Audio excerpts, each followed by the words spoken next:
Aquí, no sé, llamadme el vigilante. La fecha, creo que es el día 22 o 23, ya no importa. Antes de empezar, una pregunta. ¿Alguna vez habéis pensado seriamente en cuánta agua se necesita para limpiar la sangre del suelo de madera? No la que se ve, sino la que se filtra entre las tablas. Bueno, hoy parecía un día tranquilo. Estaba revisando las trampas perimetrales, como cada mañana, cuando vi los primeros buitres. No le di importancia, pero el aire olía diferente, a podrido. A final, la normalidad era un zumbido constante, ¿sabéis? El ruido del cortacésped del vecino los sábados, el autobús escolar chirriando al frenar en la esquina, el olor a desinfectante en los pasillos del instituto donde trabajaba. Yo era el tipo de mantenimiento, el invisible, el que cambiaba las bombillas, arreglaba los pupitres rotos y limpiaba los desastres que nadie quería ver. Me gustaba esa invisibilidad, me permitía observar, ver las pequeñas grietas en la fachada de la vida cotidiana mucho antes de que empezaran a ensancharse y a tragárselo todo. La gente vive en una especie de sueño pactado, ignorando que el suelo bajo sus pies es frágil. Mi hijo, Eric, él entendía el río. Solíamos ir a pescar al Cumberland. Le enseñé a leer las corrientes, a saber dónde se escondían las lubinas, a sentir el cambio de tiempo en la humedad del aire. Su risa era lo único que podía llenar el silencio del valle. Construí este lugar para él. Cada saco de cemento, cada lata de conserva, cada litro de agua purificada era para él. Quería darle un lugar donde el mundo exterior, con su fragilidad y su ruido estúpido, no pudiera alcanzarle. Un arca de hormigón y acero enterrada en la tierra de Kentucky. Ahora el silencio aquí abajo es tan pesado que a veces creo que puedo oír el eco de su risa. La gente me llamaba paranoico, prepper. Lo decían con una sonrisita, como si fuera un pasatiempo excéntrico, como coleccionar sellos o hacer barcos en una botella. No entendían que no era un hobby, era una convicción. Veía las noticias, no las que ponían en los grandes canales, sino las pequeñas, las de agencias internacionales, los informes económicos que nadie leía. Veía la deuda, la tensión social, la dependencia de una red eléctrica vulnerable. Veía un castillo de naipes y todo el mundo estaba demasiado ocupado admirando las cartas como para darse cuenta de que la mesa estaba temblando. Yo no estaba preparándome para el fin del mundo, estaba preparándome para la inevitable estupidez humana. Los primeros susurros llegaron por internet, en foros oscuros que fueron cerrados rápidamente. Noticias de un brote agresivo en el sudeste asiático, algo parecido a la rabia pero más rápido, más voraz. Los gobiernos lo minimizaron, como siempre. Una cepa de gripe, decían. Contenido. Pero luego aparecieron vídeos, grabaciones temblorosas de móvil que mostraban escenas que no tenían sentido. Gente atacando a otra gente con una ferocidad animal, indiferente a las heridas. Los vídeos desaparecían tan rápido como aparecían, borrados, desacreditados como bulos. Pero yo los vi. Vi la mirada vacía en sus ojos. Y supe que la mesa había dejado de temblar. Se estaba partiendo. El trabajo en el instituto se convirtió en mi coartada. Mientras todos se preocupaban por el partido de fútbol del viernes o los exámenes finales, yo hacía inventario en mi cabeza. ¿Cuántos filtros de aire me quedaban? ¿Era suficiente la reserva de antibióticos? Usaba mis noches para trabajar en el búnker, reforzando la ventilación, organizando los suministros con una precisión casi religiosa. El esfuerzo físico me mantenía cuerdo. El sudor, el dolor en los músculos, el olor a tierra y a metal. Eran cosas reales, tangibles. Un contrapeso a la locura digital que se filtraba por las pantallas. Una locura que la mayoría de la gente todavía consideraba entretenimiento lejano. Recuerdo el día que soldé la puerta interior. Una placa de acero de 1 pulgada de grosor. El olor a metal quemado llenó el aire. Eric estaba en casa de su madre ese fin de semana. Le había dicho que estaba construyendo un sótano para tormentas, una bodega. Mintiendo. Cada mentira era una pequeña pala de tierra sobre mi alma, pero era necesaria. Mientras las chispas saltaban de la soldadora, me imaginé explicándole todo. Explicándole por qué el mundo que conocía era una mentira y por qué necesitábamos este caparazón de hormigón. Nunca tuve la oportunidad. A veces me pregunto si habría entendido mi miedo, o si solo habría visto a un padre loco. Luego las cosas empezaron a pasar más cerca. Un hospital en Nashville fue puesto en cuarentena militar sin explicación. Fuga química, dijeron en un comunicado de prensa apresurado. Pero los camioneros que pasaban por la I-65 hablaban de disparos, de gente corriendo por las carreteras. Las redes sociales se llenaron de rumores, de pánico, y las autoridades respondieron con silencio. El silencio del gobierno es más aterrador que cualquier grito. Significa que ya no tienen una mentira lo suficientemente grande como para cubrir la verdad. Significa que están tan asustados como nosotros, o peor, que nos han abandonado a nuestra suerte. El director del instituto nos reunió a todos en el auditorio. Habló de precauciones sanitarias, de mantener la calma. Su voz temblaba. Sus ojos se movían nerviosamente hacia las salidas. Estaba recitando un guión que ni él mismo se creía. Mientras hablaba, yo miraba a mis compañeros, profesores, personal administrativo, gente buena, trabajadora. Veía en sus caras una confusión incipiente, la primera punzada de un miedo que no sabían nombrar. Querían creerle. Necesitaban creer que todo estaba bajo control. Yo ya sabía que el control era una ilusión y que la función había terminado. Solo quedaba el caos esperando entre bastidores. Esa misma tarde, al volver a casa, vi el primer accidente. No fue un accidente normal. Un coche estaba volcado en la cuneta, pero el conductor estaba fuera, de pie, inmóvil. Otro hombre yacía en el asfalto a su lado. La gente estaba reduciendo la velocidad para mirar, como siempre hacen. Pero entonces, el hombre que estaba de pie se agachó y empezó a morder al que estaba en el suelo. No era un ataque, no era una pelea. Era como un animal devorando a su presa. El pánico se apoderó de mí. Un sudor frío me recorrió la espalda. No era el miedo a la violencia, era el miedo a lo incomprensible. Pisé el acelerador y no miré atrás. Aquella noche empecé el traslado final.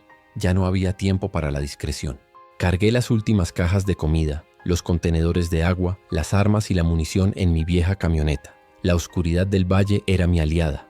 Cada crujido de una rama, cada ulular de una lechuza hacía que mi corazón se martilleara contra mis costillas. No temía a los animales, temía a mis vecinos, a la gente que me saludaba por la mañana, al cartero, a la amable señora de la tienda del pueblo.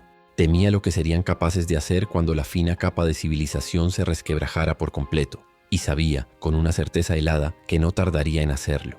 El búnker me recibió con su silencio frío y su olor a hormigón curado y aire filtrado. Era mi creación, mi santuario, mi tumba. Mientras colocaba el último paquete de raciones en la estantería, sentí una extraña paz. Todo el miedo, toda la ansiedad de los últimos años se había condensado en ese único momento de propósito. Había hecho todo lo que podía. Había construido el arca. Ahora solo tenía que cerrar la escotilla y esperar a que pasara el diluvio. Un diluvio que no sería de agua, sino de dientes y garras, de la locura desatada de una humanidad moribunda. Las comunicaciones empezaron a fallar sistemáticamente. Primero internet intermitente, luego muerto. Después las líneas telefónicas. Solo quedaba la radio. Un crepitar de estática salpicado por voces asustadas y fragmentos de boletines oficiales que se contradecían unos a otros. Permanezcan en sus casas. Eviten las zonas densamente pobladas. Esperen instrucciones. Las instrucciones nunca llegaron. El sistema nervioso de la sociedad estaba muriendo, neurona a neurona. Y con él, la idea de que alguien, en algún lugar, estaba al mando.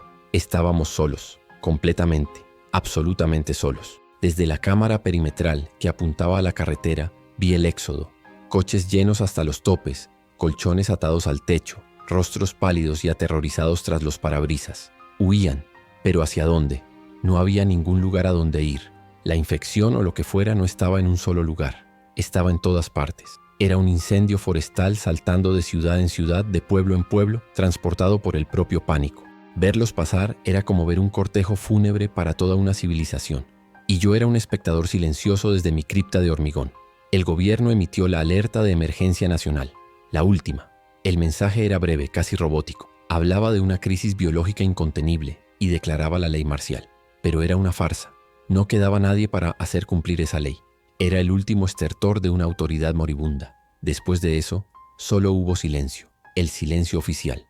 El silencio que confirma que la partida ha terminado y que hemos perdido. Apagué la radio. No necesitaba oír más mentiras. El único sonido que importaba ahora era el de mi propia respiración, el latido de mi corazón y el zumbido constante del purificador de aire. Pasé los primeros días estableciendo una rutina. Despertar, comprobar los sistemas, racionar la comida, revisar las cámaras, hacer ejercicio, limpiar las armas. La rutina era un ancla en un mar de incertidumbre. Cada tarea completada era una pequeña victoria contra el caos exterior. Era mi forma de decirle a la oscuridad que aunque me rodeara, aquí abajo, en mi pequeño mundo de un solo hombre, todavía había orden, todavía había control. Era una mentira, por supuesto, pero era la mentira que necesitaba para no desmoronarme en 1000 pedazos. El día 6 apareció la primera figura en mi propiedad. La vi en el monitor, una silueta que se tambaleaba a través del campo. No corría, no caminaba. Se movía con una especie de espasmo arrítmico, como una marioneta con las cuerdas enredadas. Se detuvo junto al viejo roble donde Eric y yo habíamos colgado un columpio años atrás. Se quedó allí, mirando el columpio vacío, moviendo la cabeza de un lado a otro. La cámara no tenía suficiente resolución para ver su cara con claridad, pero no lo necesitaba. Sabía lo que era. Era el nuevo mundo llamando a mi puerta. No hice nada, solo observé. Mi dedo acariciaba el frío metal de la escopeta que descansaba sobre mi regazo. Cada instinto me gritaba que era una amenaza, que debía ser eliminada. Pero estaba lejos. No representaba un peligro inmediato para el búnker. Gastar una bala sería un desperdicio y el sonido podría atraer a otros. La supervivencia no se trata de valentía, se trata de cálculo, de un cálculo frío y despiadado. Así que me quedé quieto, respirando lentamente, viendo a esa cosa profanar mis recuerdos con su sola presencia. Después de una hora se alejó, perdiéndose en el bosque. La soledad es un ácido. Al principio no la sientes. Incluso puede ser un alivio, un respiro del ruido y el pánico. Pero poco a poco empieza a corroer. Se come los bordes de tu mente. Empiezas a hablar contigo mismo, primero en susurros, luego en conversaciones completas. Repasas viejos recuerdos una y otra vez, tratando de aferrarte a la persona que eras. El rostro de Eric, el olor del café por la mañana, la sensación del sol en la piel, pequeños fragmentos de una vida que ya parece pertenecer a otro hombre, a otro planeta. El agua. Ese se convirtió en el primer y verdadero terror. Tenía tanques llenos, un sistema de recolección de lluvia y purificadores, suficiente para años. Pero la idea de que se agotara, de que el pozo se secara o el sistema fallara, se convirtió en una obsesión. Cada vez que abría el grifo, medía el flujo con la precisión de un farmacéutico. El agua es vida, una verdad tan simple, tan básica, que la olvidas hasta que te enfrentas a la posibilidad de su ausencia. Aquí abajo, cada gota era un tesoro, un pequeño milagro líquido que me mantenía alejado de la muerte un día más. El día 12 llegaron los segundos visitantes, un hombre y una mujer. Los vi en la cámara del camino de entrada. Parecían normales, asustados pero normales. No se movían como la criatura del campo. Su coche se había quedado sin gasolina a un par de millas de distancia. Gritaban pidiendo ayuda, preguntando si había alguien en casa. Luego vieron la bomba de agua manual de mi pozo, la que usaba antes de instalar el sistema automático en el búnker. Se acercaron a ella con una desesperación palpable. Estaban deshidratados al límite de sus fuerzas. Observé en silencio desde mi monitor. La mujer lloraba. El hombre intentaba accionar la bomba, pero yo la había desconectado desde dentro. No salía ni una gota. Empezó a golpear la bomba con una piedra, con una rabia impotente. Gritaba, no pidiendo ayuda, sino maldiciendo. Maldiciendo al dueño de la casa, maldiciéndome a mí, donde quiera que estuviera. Podría haberles dado agua. Tenía miles de litros. Una pequeña parte de mí, el hombre que fui, quería hacerlo. Pero el hombre que soy, el superviviente, sabía la verdad. Ayudarles era revelar mi presencia. Revelar mi presencia era revelar mis recursos. Y en este nuevo mundo, los recursos no se comparten, se toman. Si les daba agua, volverían, quizás con más gente. Si les negaba el agua, se irían o morirían. Era una ecuación simple, brutal. La supervivencia es una serie de decisiones horribles. Apagué el audio del monitor. No quería oír sus súplicas ni sus maldiciones. Solo observé cómo su esperanza se convertía en desesperación y luego en una resignación agotada. Finalmente se marcharon, arrastrándose por el camino por el que habían venido, hacia una muerte segura. Esa noche no pude dormir. La imagen de la mujer llorando estaba grabada en mis párpados. ¿Había hecho lo correcto? El prepper en mí no tenía dudas. Había protegido mi fortaleza. Había garantizado mi supervivencia. Pero el padre, el hombre que le enseñó a su hijo a compartir su almuerzo, sentía un nudo frío en el estómago. Me levanté y revisé las cerraduras de la escotilla por tercera vez. El sonido del acero encajando en su sitio era el único consuelo que podía encontrar. Era el sonido de la seguridad, el sonido de la soledad que yo mismo había elegido. Empecé a documentarlo todo. Un diario, no en papel, sino en un disco duro encriptado. Describía lo que veía en las cámaras, el estado de mis suministros, mis pensamientos. Quizás algún día alguien lo encontraría. Quizás serviría como una advertencia o como un testamento. O quizás solo era mi forma de no volverme completamente loco. Poner las palabras en orden, crear una narrativa, era una forma de imponer una lógica al absurdo. Era una prueba de que a pesar de todo, yo seguía aquí. Seguía pensando. Seguía siendo de alguna retorcida manera humano. Los infectados, como había empezado a llamarlos, eran cada vez más frecuentes. A veces solos, a veces en pequeños grupos errantes. Se movían sin propósito atraídos por el sonido o el movimiento. No eran rápidos. Eran lentos, torpes, pero implacables, como una marea. No necesitaban dormir, ni comer, ni descansar. Solo seguían avanzando, Su persistencia era su arma más aterradora. Eran el caos encarnado, la entropía con piernas, y mi búnker era una pequeña y frágil isla de orden en medio de su océano de sinrazón. Un día, uno de ellos tropezó y cayó cerca de una de mis cámaras de superficie. Pude ver su rostro de cerca por primera vez. Era una mujer joven, no mucho mayor de lo que estaría Eric ahora. Llevaba una sudadera universitaria. Sus ojos estaban lechosos, vacíos de cualquier pensamiento o emoción. Su mandíbula se movía en un ciclo constante de masticar nada. Tenía la piel pálida y tirante sobre los huesos. No había ira en ella, ni malicia, solo un impulso ciego, una necesidad biológica retorcida. Verla de cerca no me dio miedo, me dio una profunda y abrumadora tristeza. La actividad militar comenzó alrededor del día 18. Helicópteros sobrevolando el valle, a veces a baja altura. No parecían estar buscando supervivientes. Se movían con un propósito, siguiendo el curso del río Cumberland. Al principio me dieron una chispa de esperanza. Quizás estaban estableciendo una zona segura. Quizás el contraataque había comenzado. Pero su comportamiento era extraño. No aterrizaban, no enviaban tropas, solo observaban desde el aire, como científicos estudiando una colonia de hormigas condenada. La radio volvió a la vida. No las emisoras comerciales, sino una frecuencia de emergencia. Una voz grabada, repetida en bucle. El mensaje era frío, impersonal, y heló la sangre en mis venas. Hablaba de una medida de contención de zona amplia. Informaba a cualquier superviviente en el valle del río Cumberland que la presa de Wolf Creek sería demolida con explosivos en una demolición controlada. El objetivo era crear una inundación masiva para negar el terreno a las poblaciones infectadas y prevenir su migración. Nos daban 72 horas para evacuar a terreno elevado. 72 horas. La ironía era tan amarga que casi me reí. Evacuar. ¿A dónde? ¿Con qué? El mundo exterior era un infierno de infectados y humanos desesperados. Y mi búnker, mi fortaleza inexpugnable, mi arca construida con tanto sudor y miedo, estaba situado en un terreno relativamente bajo. No sería arrasado por la corriente inicial, pero la subida del nivel del agua lo convertiría en una trampa mortal. Una tumba de hormigón sumergida. Mi santuario, el lugar que construí para sobrevivir al fin del mundo, iba a ser destruido por los mismos que debían protegernos. El pánico intentó apoderarse de mí. Un nudo ciego y helado en mi pecho. Me obligué a respirar. Hondo. Despacio. El pánico es el enemigo. El pánico te hace cometer errores, y en este mundo el primer error es el último. Me senté frente a mi inventario, no el del búnker, sino el de mi mochila de emergencia, la que siempre había estado lista junto a la escotilla. Tenía que pensar, tenía que calcular. La presa sería demolida, el valle se inundaría, el búnker estaba condenado. Esas eran las variables. La única pregunta era, ¿qué hacer ahora? Mi primera reacción fue la rabia. Una furia blanca y caliente contra el gobierno anónimo y sin rostro que había firmado mi sentencia de muerte. Destrozaron el mundo con su incompetencia y ahora iban a ahogar lo que quedaba para limpiar su propio desastre. Quería gritar, romper algo, pero la rabia se consumió tan rápido como llegó, dejando solo una ceniza fría de pragmatismo. La rabia no me sacaría de un búnker inundado. La rabia no me mantendría vivo. Solo la planificación fría y metódica podría hacerlo. La misma mentalidad que me llevó a construir este lugar. Pasé las siguientes horas preparando mi éxodo. Tenía que viajar ligero pero llevar lo esencial. Comida de alto valor calórico, agua y un filtro, mi rifle con munición limitada, un cuchillo, un botiquín de primeros auxilios, un mapa topográfico del área. Cada objeto era sopesado, su valor evaluado frente a su peso.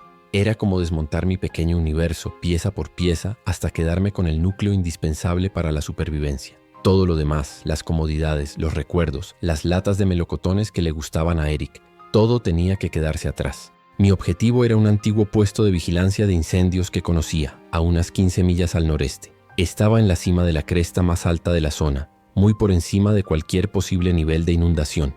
Era una estructura defendible, con una vista de 360 grados. Llegar allí a pie, de noche, evitando tanto a los vivos como a los muertos, sería la cosa más peligrosa que había hecho en mi vida. Más peligroso incluso que quedarme y esperar a que el agua subiera. Pero era la única opción. Quedarse era morir. Moverse era al menos una oportunidad. Antes de irme dejé una nota.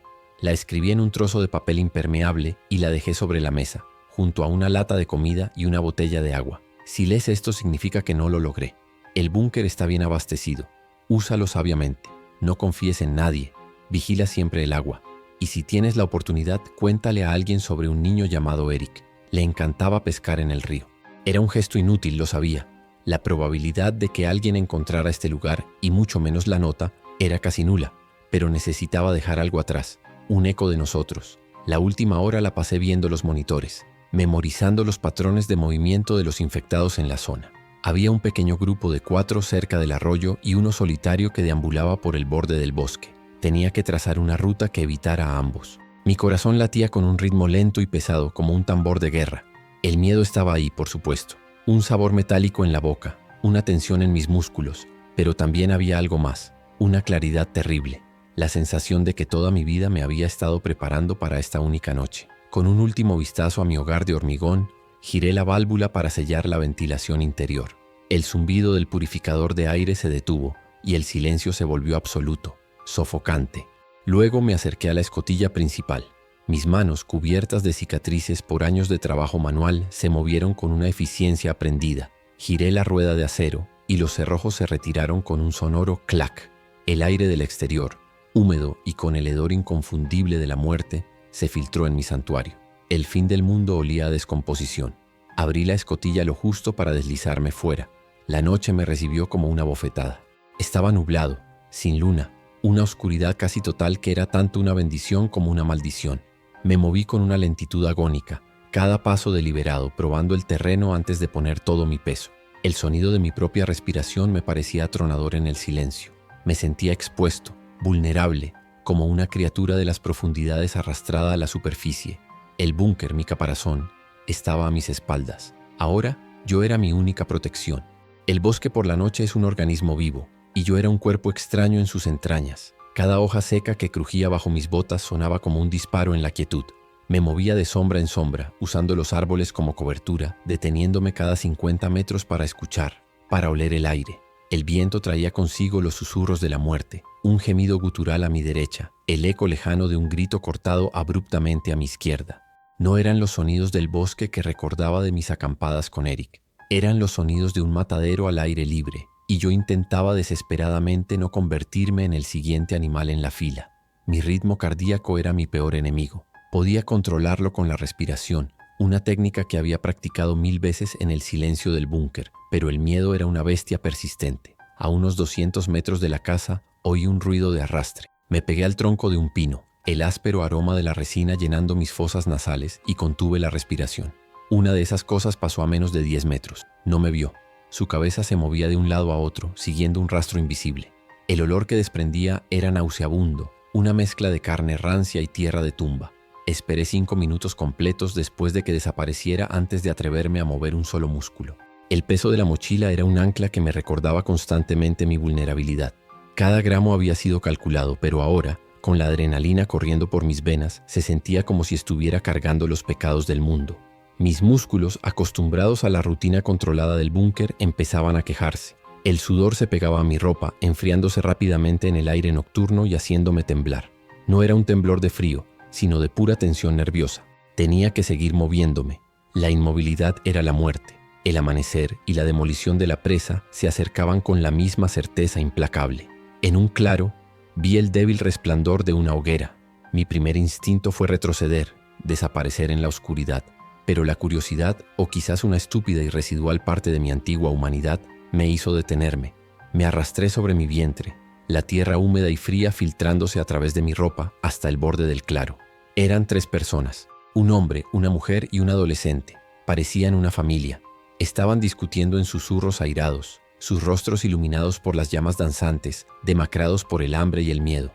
Eran supervivientes, eran débiles. Los observé durante casi media hora. Su seguridad era patética. La hoguera era una baliza que gritaba su ubicación a cualquiera o cualquier cosa en kilómetros a la redonda. No tenían guardias, ni un perímetro. Estaban poniendo toda su fe en la frágil burbuja de luz que los rodeaba. El chico no paraba de llorar en silencio, y la mujer intentaba consolarlo mientras el hombre miraba nerviosamente hacia la oscuridad, empuñando un bate de béisbol como si fuera un arma formidable. Eran presas esperando a su depredador. Una parte de mí sintió lástima. La otra, la que me mantenía vivo, sintió desprecio. La decisión fue instantánea y desprovista de emoción. Ayudarlos era un suicidio. Me superarían en número. Podrían intentar quitarme mis cosas. Su debilidad era contagiosa. Su falta de preparación, una ofensa. Su presencia aquí solo creaba una variable que no podía controlar. eran un riesgo, y los riesgos en este nuevo mundo deben ser eliminados o evitados. Sin hacer un solo ruido retrocedí centímetro a centímetro, la imagen de sus rostros asustados desvaneciéndose mientras me hundía de nuevo en la protección de la negrura absoluta. Los dejé a su suerte, un pequeño sacrificio en el altar de mi propia supervivencia. Más adelante, tuve que cruzar una carretera secundaria.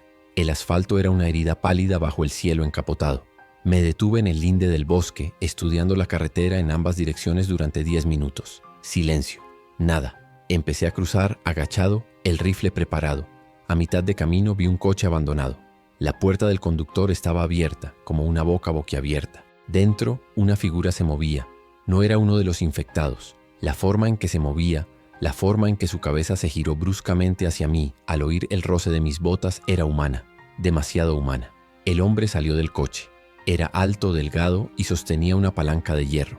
Nos quedamos mirando el uno al otro a través de los 20 metros de asfalto que nos separaban. No dijimos nada. No había nada que decir. Su mirada no era de miedo, sino de evaluación. Me estaba midiendo, igual que yo a él. Veía mi rifle, mi mochila bien equipada. Yo veía su palanca y la desesperación hambrienta en sus ojos. No era un encuentro casual. Era una confrontación por los recursos, aunque todavía no se hubiera pronunciado una palabra.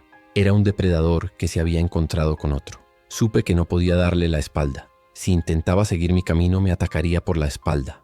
No podía dar la vuelta. Había perdido demasiado tiempo. Solo había una solución. La solución que este mundo exigía. Levanté mi rifle lentamente, sin apartar la vista de sus ojos. Vi un destello de sorpresa en ellos, seguido de una comprensión sombría. Cometió el error de dudar, quizás pensando en suplicar o en atacar. Esa fracción de segundo fue todo lo que necesité. El supresor que había construido con tanto cuidado convirtió el estruendo del disparo en un tosido sordo y metálico. La bala le alcanzó en el pecho. No hubo un grito, solo un sonido ahogado, como si todo el aire se le escapara de los pulmones a la vez. Se tambaleó hacia atrás, golpeando el coche, y luego se deslizó hasta el suelo, dejando un rastro oscuro en la puerta. Me acerqué con cautela, con el rifle todavía apuntando a su cabeza. Sus ojos estaban abiertos, mirando al cielo sin estrellas, la vida desvaneciéndose de ellos. No sentí nada, ni remordimiento ni satisfacción, solo el frío alivio de una amenaza neutralizada. Le quité la palanca de hierro y un pequeño cuchillo del cinturón. No había que desperdiciar nada. Dejé su cuerpo donde cayó y continué mi camino. El incidente ya archivado en un rincón de mi mente etiquetado como necesario. Este era el nuevo cálculo moral. No se trataba del bien y del mal, se trataba de la vida y la muerte. Él representaba una amenaza para mi vida, así que terminé con la suya. Era la ley del bosque, la única ley que quedaba. El hombre que fui, el que cambiaba fluorescentes en un instituto, habría vomitado. Pero ese hombre estaba muerto, enterrado bajo los cimientos de hormigón de un búnker que pronto estaría bajo el agua. El terreno comenzó a inclinarse hacia arriba. Estaba empezando el ascenso a la cresta. Mis piernas ardían, mis pulmones luchaban por conseguir aire. Cada paso era un esfuerzo consciente. La fatiga era un enemigo tan peligroso como los infectados. Te volvía descuidado. Te hacía cometer errores. Me obligué a beber un poco de agua y a comer una barra de proteínas. La comida sabía a serrín en mi boca seca, pero necesitaba la energía. Mientras masticaba, oí un nuevo sonido en la distancia, un zumbido bajo y profundo, casi infrasónico. Eran los helicópteros. Volvían dirigiéndose hacia la presa. El ascenso se hizo más brutal. Tuve que usar las manos para trepar por algunas secciones rocosas, el frío de la piedra filtrándose a través de mis guantes. El peso de mi mochila amenazaba con desequilibrarme y enviarme rodando hacia la oscuridad. A mi alrededor, el bosque estaba extrañamente silencioso. Era como si toda la fauna local, los ciervos, los zorros, los pájaros nocturnos, supiera que algo terrible estaba a punto de suceder y hubiera huido o se hubiera escondido en el más profundo de los silencios. Solo quedábamos los monstruos, los nuevos y los viejos. A través de un claro en los árboles pude ver el valle extendiéndose bajo mis pies. Luces, no muchas, pero algunas. Los focos de los militares en la presa, un resplandor distante y antinatural. Y más cerca, algunas luces parpadeantes, velas o linternas en las casas de la gente que no había huido, que no sabía lo que se avecinaba, o que simplemente no tenía dónde ir. Pequeñas y patéticas chispas de ignorancia a punto de ser extinguidas por un torrente de agua y hormigón. La vista no me produjo ninguna emoción, solo una fría sensación de distancia. Yo estaba arriba, ellos estaban abajo. Era así de simple. El olor a ozono llenó el aire, un olor metálico y limpio que precede a una tormenta eléctrica. Pero no había nubes de tormenta. Entonces comprendí. Eran las cargas de demolición. Estaban preparando la presa. Podía sentir una vibración sutil a través de las suelas de mis botas, una resonancia profunda que venía de las entrañas de la tierra. El tiempo se estaba acabando. Aceleré el paso, ignorando el dolor punzante en mis rodillas y la quemazón en mis muslos. Tenía que llegar a la torre. Tenía que estar por encima de todo cuando el mundo de abajo se rompiera. Vi la silueta de la torre de vigilancia contra el cielo, que empezaba a adquirir un tono grisáceo de preamanecer. Era una estructura esquelética de acero, un centinela oxidado que había vigilado este bosque durante décadas. Nunca me había parecido tan hermosa, tan prometedora. Era un símbolo de seguridad, un bastión vertical. La última subida fue la más dura. La ladera que llevaba a la base de la torre era empinada y cubierta de maleza. Caí de rodillas un par de veces, las manos arañadas por las zarzas, el aliento saliendo en nubes irregulares. Llegué a la base de la torre y me apoyé contra una de sus patas de acero, jadeando.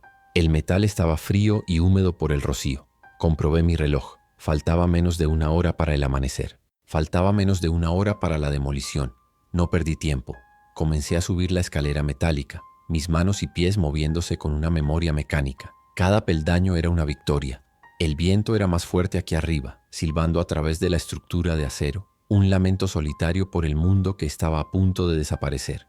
La cabina de la torre estaba en la cima, una pequeña caja de cristal y madera. La trampilla del suelo estaba cerrada con un simple cerrojo. Usé la palanca de hierro que le había quitado al muerto para forzarla. El sonido del metal rindiéndose fue obscenamente fuerte en el silencio. Me deslicé dentro y cerré la trampilla tras de mí, asegurándola con la misma palanca. Por primera vez en horas estaba en un espacio cerrado. Estaba a salvo. Me arrastré hasta una de las ventanas y miré hacia abajo. El valle del río Cumberland se extendía ante mí como un mapa en la penumbra. Podía ver el curso sinuoso del río, las luces dispersas de las granjas, la mancha oscura que era mi propia propiedad, mi búnker, mi hogar perdido. Todo parecía tan pacífico desde aquí arriba, tan normal. Era una mentira. Era el rostro tranquilo de un cadáver justo antes de que el rigor mortis se instale. Yo era el único espectador en el anfiteatro más grande del mundo, esperando a que se levantara el telón para el acto final, y sabía que el espectáculo sería terrible. Una calma extraña se apoderó de mí. El agotamiento, la adrenalina y la pura sobrecarga sensorial se combinaron en una especie de desapego lúcido. Había abandonado mi fortaleza, había matado a un hombre, había dejado a una familia a su suerte. Me había convertido en la criatura que siempre supe que tendría que ser para sobrevivir. No había orgullo en ello, ni vergüenza, solo una aceptación vacía. Yo era un producto de este nuevo entorno, tan adaptado a él como los infectados que vagaban por abajo. El primer rayo de sol tocó el borde de la cresta oriental. No trajo calor, ni esperanza, solo luz, la luz que revelaría la devastación.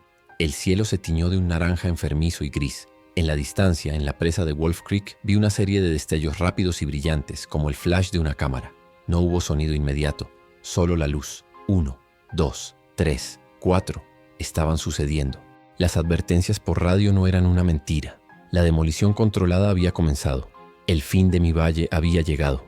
Me aseguré de que mi mochila estuviera bien sujeta y me senté de espaldas a la pared con el rifle sobre mi regazo. No quería ver el momento del impacto.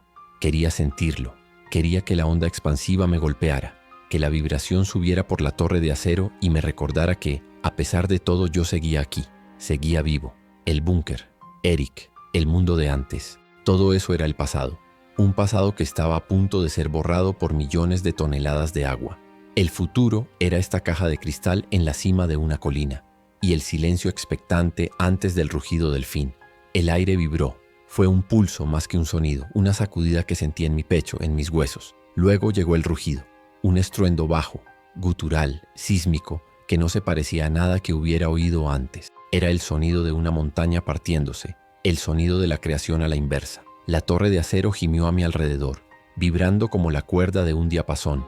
Instintivamente me agarré al suelo, anclándome mientras el mundo se desgarraba. El diluvio había comenzado y yo tenía un asiento en primera fila. Me obligué a mirar por la ventana que daba al este hacia la presa. Al principio no vi nada más que una nube de polvo y escombros elevándose hacia el cielo del amanecer. Pero debajo de ella algo se movía, una línea blanca, una pared de agua espumosa que salía de la brecha en la presa y comenzaba a devorar el valle con una velocidad aterradora.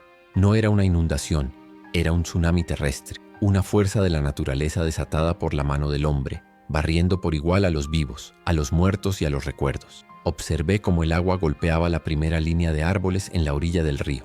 Los pinos altos y orgullosos, que habían estado allí durante un siglo, se partieron como cerillas. El agua no fluía a su alrededor. Los arrancaba de raíz y se los tragaba. El rugido se hizo más fuerte, un estruendo ensordecedor que consumía todos los demás sonidos. Era el sonido de la aniquilación, y avanzaba directamente hacia mi tierra, hacia el lugar donde había construido mi vida y mi refugio. El búnker había cumplido su propósito, me dije. Fue una mentira que me repetí una y otra vez mientras observaba la destrucción. Su propósito no era ser un hogar permanente. Su propósito era comprarme tiempo. Tiempo para entender lo que estaba pasando. Tiempo para prepararme para el siguiente paso. Y lo había hecho. Me había mantenido a salvo el tiempo suficiente para llegar aquí, a este punto de observación. Era un nido del que acababa de salir, justo antes de que el árbol fuera derribado. Una amarga y necesaria consolación. La ola de choque del agua, la pared inicial, pasó por mi propiedad en un abrir y cerrar de ojos. La casa, el granero, el viejo roble, todo desapareció. No hubo una destrucción gradual, fue un borrado instantáneo.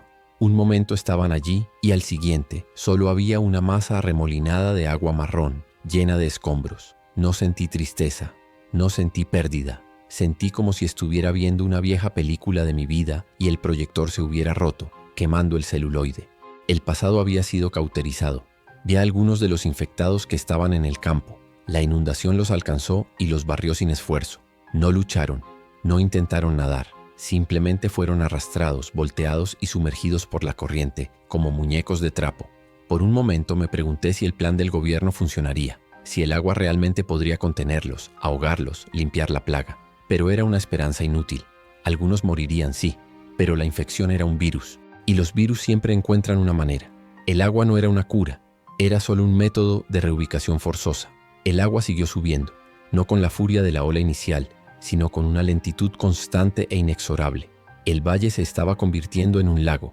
Las copas de los árboles se convirtieron en pequeñas islas que pronto desaparecieron. Los tejados de las casas más altas asomaban por encima de la superficie, solo para ser golpeados por los escombros y ser arrastrados por la corriente. El paisaje de mi vida entera estaba siendo redibujado por una mano violenta y yo era el único que quedaba para presenciarlo. Me aparté de la ventana. Ya había visto suficiente. El espectáculo de la destrucción había perdido su fascinación, dejando solo un vacío resonante. Me senté en el suelo de la cabina, el sonido del agua todavía rugiendo abajo, y revisé mi equipo. Limpié mi rifle, conté mi munición, racioné una pequeña porción de comida. La rutina, el ancla. El mundo había cambiado de forma fundamental en la última hora, pero aquí arriba, en mi pequeño reino de acero, el orden permanecía. Yo permanecía. La jornada nocturna, el asesinato, la huida, todo se sentía como si le hubiera pasado a otra persona. El hombre que subió a esta torre no era el mismo que se sentó aquí ahora. Estaba más vacío, más duro. La parte de mí que lloró por un matrimonio roto, que se enorgullecía de su trabajo, que reía con su hijo. Esa parte estaba ahora en el fondo del nuevo lago Cumberland, junto con todo lo demás. Lo que quedaba era algo más primario, un mecanismo de supervivencia con los recuerdos de un hombre. El día 31, o quizás el 1 del nuevo calendario, amaneció sobre un mundo acuático. El sol se reflejaba en la vasta extensión de agua, creando un espectáculo de una belleza extraña y terrible. No había pájaros cantando, no había ruido de tráfico, solo el sonido del agua moviéndose, buscando su nivel, y el gemido ocasional de la estructura metálica de la torre mientras se asentaba contra la presión del viento. Era el sonido de un mundo recién nacido, un mundo silencioso, ahogado y hostil. Me di cuenta de que el hambre era un dolor agudo en mi estómago. Comí lentamente, saboreando cada bocado de la barra de frutos secos. La comida no era solo combustible, era un acto de desafío. Era una declaración de que, a pesar de la destrucción que me rodeaba, mi cuerpo todavía funcionaba, todavía exigía sustento. Todavía estaba en el juego, y mientras pudiera comer, mientras pudiera respirar, mientras pudiera pensar, seguiría jugando. No por esperanza, sino por puro y obstinado instinto. Sabía que no podía quedarme aquí para siempre. La torre era un refugio temporal, no una solución. Era visible desde kilómetros a la redonda. Tarde o temprano atraería la atención ya sea de otros supervivientes o de lo que quedara de los militares. Tenía que planificar mi próximo movimiento. Tenía que encontrar un lugar sostenible, un nuevo búnker, esta vez construido por la geografía y no por mis propias manos. El terreno elevado era la clave. El agua retrocedería eventualmente, pero el mundo que revelaría sería irreconocible. Pasé el resto del día observando, estudiando las corrientes, viendo cómo los escombros se acumulaban en ciertas áreas, creando presas improvisadas, viendo los cuerpos, tanto humanos como infectados, flotando en la superficie como troncos olvidados. Estaba aprendiendo el nuevo lenguaje de mi tierra, un lenguaje de flujo, de profundidad y de peligro. Era un mapa en constante cambio, y mi vida dependía de mi capacidad para leerlo correctamente. El vigilante en su torre, aprendiendo las nuevas reglas. Cuando la tarde comenzó a declinar, vi algo. Un movimiento en la ladera de una colina vecina, una que ahora se había convertido en una isla. No era un infectado, se movía con propósito, con la agilidad de los vivos. Estaba usando unos binoculares, explorando el nuevo paisaje, igual que yo. No estaba solo. La comprensión me golpeó con una fuerza inesperada. A pesar del diluvio, a pesar de la plaga, a pesar de todo, había otros supervivientes. Y eso, lo supe con una certeza helada, era la amenaza más grande de todas. El sol comenzó a ponerse, pintando el agua con colores de sangre y fuego. La belleza de la escena era una burla cruel. Allá abajo, en esa nueva isla, había otro como yo. ¿Me habría visto? ¿Era amigo o enemigo? La pregunta era irrelevante. En este mundo no había amigos, solo había personas que aún no habían intentado matarte. Apoyé mi rifle en el alféizar de la ventana, la mira apuntando directamente a la figura distante. El juego había cambiado de nuevo. Ya no se trataba solo de sobrevivir contra la naturaleza y los muertos. El hombre había vuelto a entrar en la ecuación, y el hombre siempre era el monstruo más peligroso. Mi ojo no se apartó de la mira telescópica durante horas. Vi al extraño moverse por su pequeña isla de tierra firme. Era joven, quizás de 20 años. Se movía con una eficiencia nerviosa, recogiendo leña, revisando el perímetro de su improvisado campamento. Tenía un rifle, pero era un modelo de caza, inferior al mío. No parecía un soldado ni un mercenario. Parecía un chico universitario que se había ido de acampada y se había despertado en el infierno. Pero la compasión es un lujo que se pudrió junto con el resto del viejo mundo. La juventud y la inexperiencia no lo hacían menos peligroso, lo hacían impredecible. Cada uno de sus movimientos era un dato que mi cerebro procesaba. La forma en que miraba constantemente hacia mi torre me decía que sabía que yo estaba aquí. La forma en que racionaba sus movimientos me decía que era inteligente, que conservaba su energía. No era un idiota, y eso lo convertía en una amenaza existencial. Este mirador, esta posición elevada, era el único activo estratégico real en kilómetros a la redonda. Solo había sitio para un rey en este castillo. Si yo no actuaba, él lo haría eventualmente. Era una certeza matemática. La supervivencia es un juego de anticipación, de golpear primero, antes de que el otro se dé cuenta de que estáis en guerra. La memoria de Eric volvió como una puñalada. Tenía la misma complexión delgada, el mismo pelo castaño revuelto por el viento. Por un instante, el rostro del chico en mi mira se superpuso con el de mi hijo. Sentí una náusea agria subir por mi garganta. ¿Qué habría hecho Eric en esta situación? Era un buen chico. Habría querido ayudar, compartir, confiar. Y por eso mismo estaría muerto. Este mundo devora a los buenos, los mastica y los escupe. Proteger el recuerdo de Eric significaba convertirme en el monstruo que él nunca habría sido. Significaba matar al chico que se le parecía para que el padre que lo amaba pudiera ver otro amanecer. El plan se formó en mi mente, frío y preciso como el cristal. Tendría que hacerlo al amparo de la oscuridad.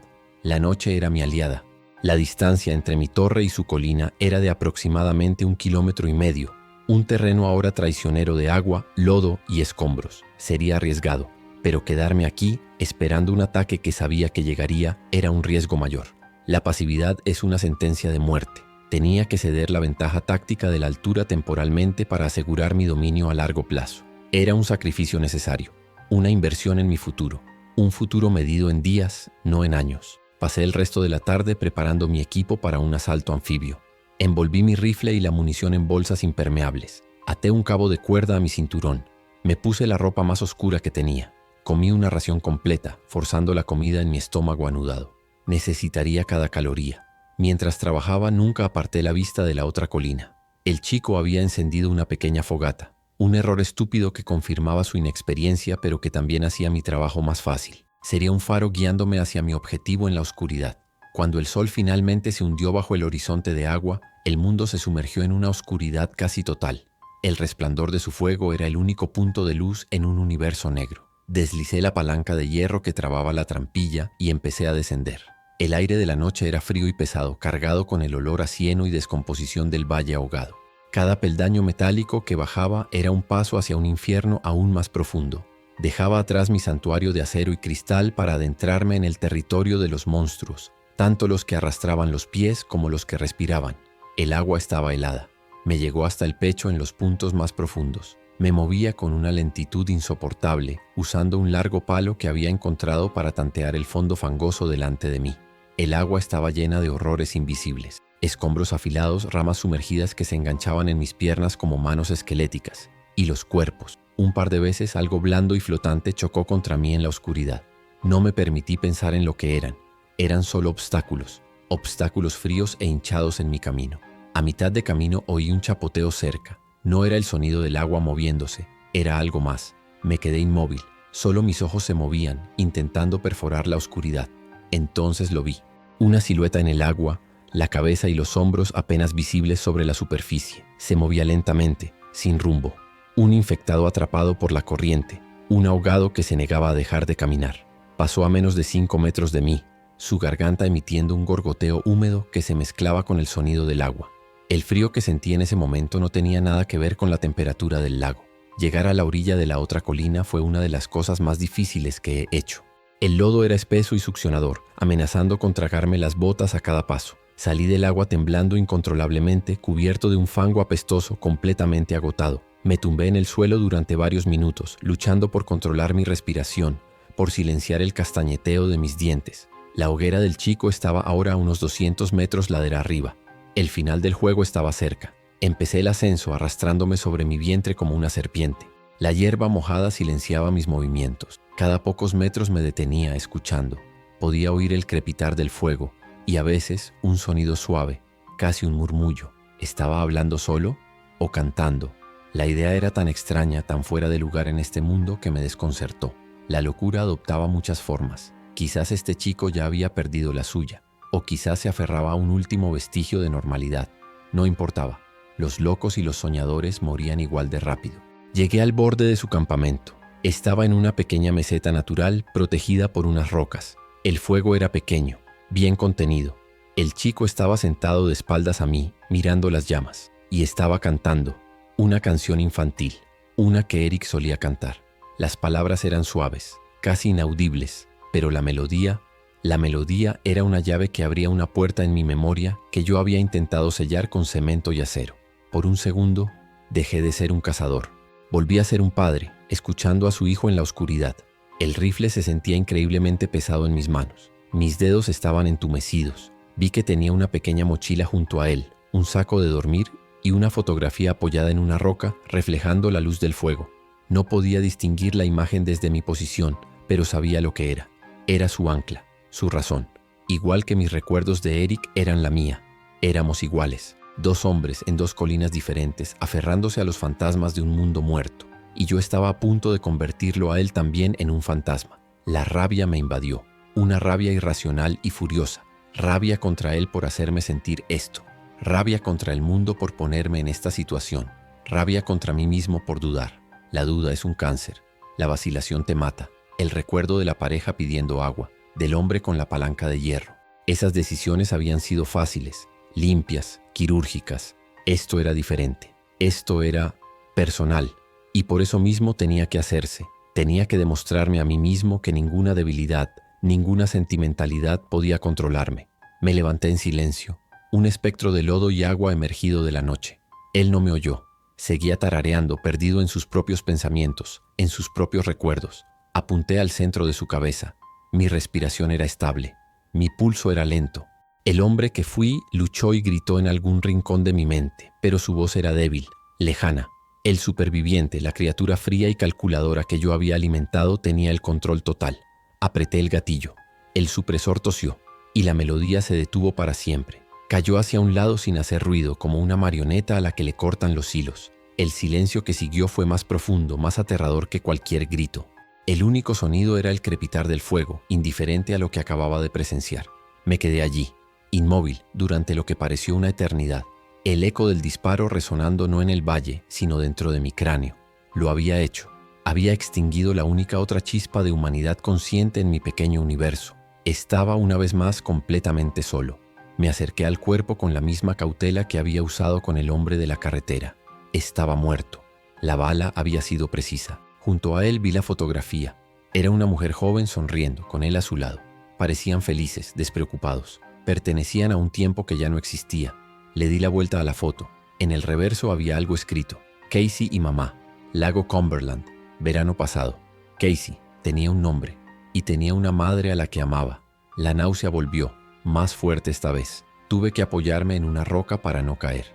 Registré sus cosas con una eficiencia mecánica, mis movimientos bruscos y torpes. No tenía mucho. Media bolsa de frutos secos, un filtro de agua casi nuevo, una navaja multiusos y unas 50 balas para su rifle. Cogí todo. Los recursos eran recursos. Dejar algo atrás habría sido un insulto a lo que acababa de hacer. Luego miré el rifle de caza que yacía a su lado. Era un buen rifle, pero no lo necesitaba. Tenía el mío. Dejarlo allí era mi único, pequeño y patético gesto de... no sabía de qué. Respeto quizás. O culpa. Antes de irme apagué el fuego. Esparcí las brasas y las cubrí con tierra, eliminando el último vestigio de su existencia. No quería que su luz atrajera a nada más. No quería que nadie supiera lo que había pasado en esta colina. Este era mi secreto, mi pecado. Mientras trabajaba, mis manos temblaban. No por el frío ni por el agotamiento. Era algo más. Una vibración profunda, un temblor que venía del alma. Había cruzado una nueva línea y sentía que el suelo bajo mis pies era menos sólido que antes. El viaje de vuelta fue diferente. La oscuridad no se sentía como una aliada, sino como un sudario. Cada sombra parecía acusarme. Cada sonido del agua parecía susurrar su nombre. Casey. La palabra rebotaba en mi cabeza. No era un extraño sin rostro. No era una amenaza anónima. Era Casey. Había tenido una madre, una vida, y yo se la había arrebatado no por necesidad inmediata, sino por una posibilidad futura, por un miedo a lo que podría haber hecho. Me había convertido en el monstruo de mis propias pesadillas. Llegué a la torre justo antes del amanecer, empapado, helado y vacío. Subí la escalera como un autómata y me encerré de nuevo en mi caja de cristal. Desde la ventana, miré hacia la otra colina. Ahora estaba oscura, silenciosa, indistinguible de todas las demás. Era como si Casey nunca hubiera existido, pero yo sabía la verdad. Yo era su tumba, y esta torre era mi mausoleo. Estábamos conectados ahora, él y yo, por un acto de violencia que nunca podría deshacerse. Me quité la ropa mojada y me envolví en un saco de dormir seco. El temblor no cesaba. Cerré los ojos, pero todo lo que podía ver era su silueta cayendo junto al fuego. Todo lo que podía oír era el final abrupto de su canción. El hombre que fui, el padre de Eric, estaba llorando en algún lugar dentro de mí, pero no salían lágrimas. Mi cuerpo se había olvidado de cómo llorar. Solo sabía cómo temblar. Solo sabía cómo sobrevivir, aunque el precio fuera un pedazo de mi alma cada vez. El sol salió, iluminando el lago que cubría mi antiguo mundo. La vista ya no me parecía majestuosa ni terrible, solo vacía. El mundo estaba vacío, y yo estaba vacío. Había ganado, había asegurado mi colina, había eliminado a mi único competidor. Era el rey indiscutible de mi pequeño y ahogado reino, pero la victoria sabía cenizas en mi boca. Me pregunté qué habría pensado Eric si me hubiera visto ahora, y por primera vez me alegré de que no estuviera aquí para hacerlo. El día transcurrió en una neblina de agotamiento y autodesprecio. No me moví, no comí, solo me senté allí, mirando el agua, mientras la bolsa de frutos secos de Casey y su filtro de agua estaban junto a mi mochila como pruebas de mi crimen. No eran solo objetos, eran trofeos de una cacería que nunca debería haber ocurrido. Cada vez que mis ojos se posaban en ellos, sentía un frío que ninguna manta podía quitar. Eran el precio de mi seguridad, y me sentía terriblemente pobre. Por la tarde me obligué a moverme. La rutina, el ancla. Comprobé el perímetro a través de los prismáticos. Nada, silencio. El mundo parecía estar conteniendo la respiración, horrorizado por lo que yo había hecho. Fui a mi diario, a la grabación. Encendí la cámara. Quería registrarlo. Quería confesar. Pero cuando abrí la boca no salieron palabras. ¿Qué podía decir? Hoy he asesinado a un chico porque me recordaba a mi hijo y eso me asustaba. ¿He garantizado mi soledad a punta de pistola? Apagué la cámara. Algunas historias no merecen ser contadas. El sol empezó a ponerse de nuevo. Otro día ganado. Otro ciclo completado. Me pregunté cuántos más podría soportar. No cuántos podría sobrevivir físicamente, sino cuántos podría soportar mentalmente antes de romperme por completo. Había construido un búnker de hormigón para proteger mi cuerpo, pero no había construido nada para proteger mi mente. Y estaba bajo asedio, no desde fuera, sino desde dentro. El enemigo estaba en mi cabeza, y se parecía mucho a mí. La noche cayó. Oscuridad. Silencio. Me senté junto a la ventana, mi rifle a mi lado vigilando. vigilando un mundo que ya no contenía amenazas humanas conocidas. Había creado mi propia zona segura, una zona segura de un solo hombre, pero no me sentía seguro. Me sentía como el último hombre en la tierra, y la soledad era un depredador mucho más paciente, mucho más cruel que cualquier infectado o cualquier superviviente hambriento, y estaba empezando a sentir sus dientes en mi nuca. Me di cuenta de que en mi prisa por eliminar la amenaza había cometido un error táctico. Me había centrado tanto en el otro superviviente que había ignorado el panorama general. El agua estaba empezando a retroceder, lentamente, de forma casi imperceptible, pero estaba sucediendo. Pequeñas franjas de tierra nueva aparecían a lo largo de las orillas de las colinas. El paisaje estaba cambiando de nuevo, y un paisaje cambiante significaba nuevas rutas, nuevos peligros, nuevos lugares donde los monstruos podían esconderse. Mi victoria había sido efímera. La lucha nunca terminaba. El agua en retirada dejaba atrás una capa de lodo espeso y grisáceo, un lodo que cubría todo como un sudario. Y en el lodo había cosas, los escombros de las casas, los coches volcados, los árboles arrancados y los cuerpos. Desde mi altura, con los prismáticos, empecé a verlos, atrapados en las ramas, medio enterrados en el fango.